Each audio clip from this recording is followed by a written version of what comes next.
السلام عليكم ورحمة الله تعالى وبركاته. متابعي الكرام، مرحبا بكم في فيديو جديد على قناة فاطمة وجدية. كنتمنى ان شاء الله هذا الفيديو يلقاكم في افضل الاحوال.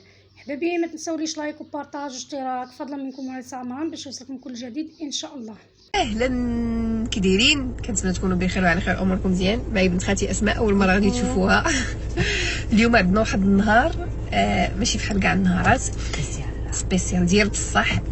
ولد خالتي وخويا مهدي اللي مراضع معاه ولد ماما سعاد، واخيرا سهل عليه الله وقاد الوريقات ديالو وجاي المغرب، وحتى شي واحد ما عارف بلي راه هو جاي.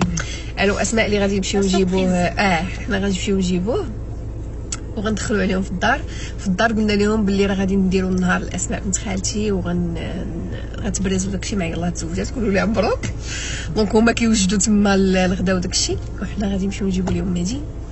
عرفتوا ما يمكنش نتسنى بفارغ الصبر كيفاش غتكون لا رياكسيون ديال ماما سعاد، سورتو ديال حبيبي، حتى ما يمكنش شحال قريب ليه مهدي بزاف وديما كيبكي عليه.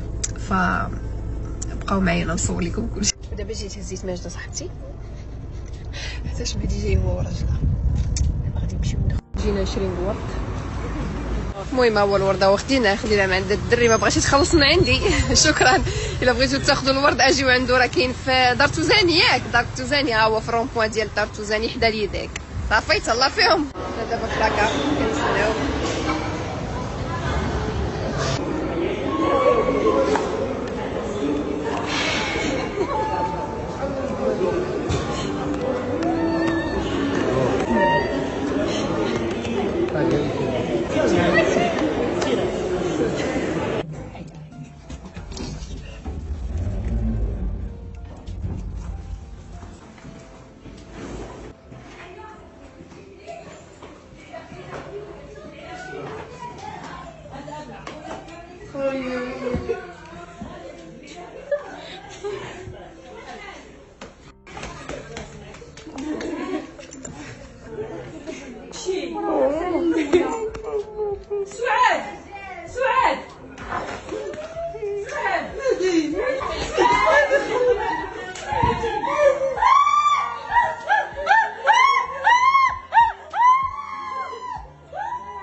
وهنا وصلنا لنهاية الفيديو. استودعكم الله الذي لا تضيع ودائعه. نتلاقاو في فيديو جديد ان شاء الله.